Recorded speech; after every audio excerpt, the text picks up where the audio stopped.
Under the pale light of a rainy morning, Andres Morales, a 39-year-old widowed father, walked with weary steps along the cracked sidewalk downtown. Beside him was Lucia, his 8-year-old daughter, carrying a backpack far too big for her small body and wearing worn-out shoes that let the cold seep in. Andres squeezed the last crumpled bill he had in his pocket, knowing it wouldn't be enough for lunch or for the medicine the doctor had prescribed for the girl. Since his wife died 2 years earlier, life had become a daily struggle against unpaid bills, temporary jobs, and the constant fear of failing his daughter. Lucia stopped in front of a bakery window. The smell of freshly baked bread escaped through the door, wrapping around them like a cruel embrace.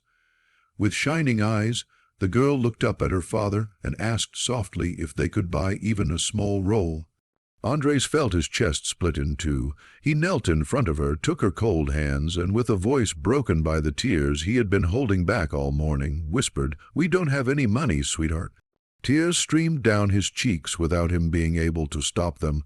Lucia, confused and sad, hugged him tightly, as if she were trying to comfort him instead of being comforted herself.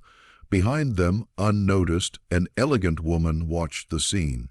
Isabella Rios, a millionaire businesswoman known in the city for her reserved nature and unstoppable success, had just stepped out of the bakery after buying coffee. She wore an expensive coat and a watch worth more than Andres's annual salary, but at that moment none of that mattered. Something about the way the father cried in front of his daughter touched a deep wound in her heart. Isabella had lost her own father when she was a child, and she clearly remembered the feeling of insecurity and fear that had left her with. Isabella hesitated for a second. She didn't want to humiliate them or seem condescending. Still, she couldn't simply turn around and continue with her life. She approached slowly and, in a gentle voice, asked if she could help. Andres looked up, surprised, and upon seeing the well-dressed woman, shook his head in embarrassment. "Thank you, ma'am, but we don't need charity," he replied, quickly wiping away his tears. Isabella smiled tenderly. "It's not charity," she said. "It's humanity." Without saying anything else, she went back into the bakery and came out with a bag full of warm bread, milk, and pastries.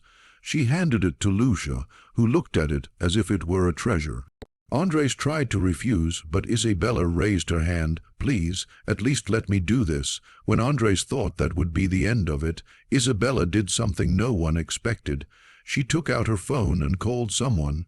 She spoke softly for a few minutes while the father watched, confused.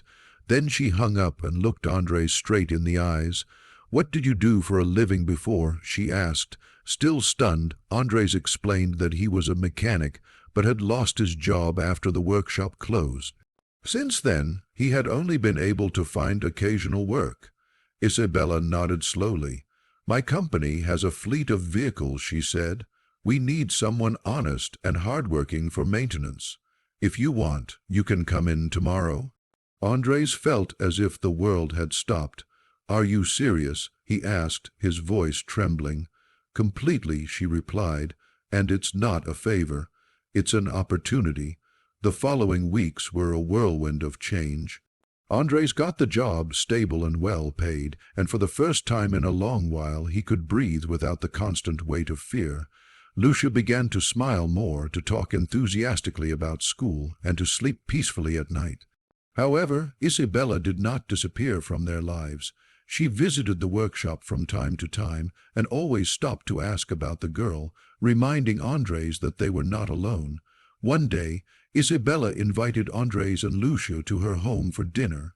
The mansion was enormous, yet surprisingly warm.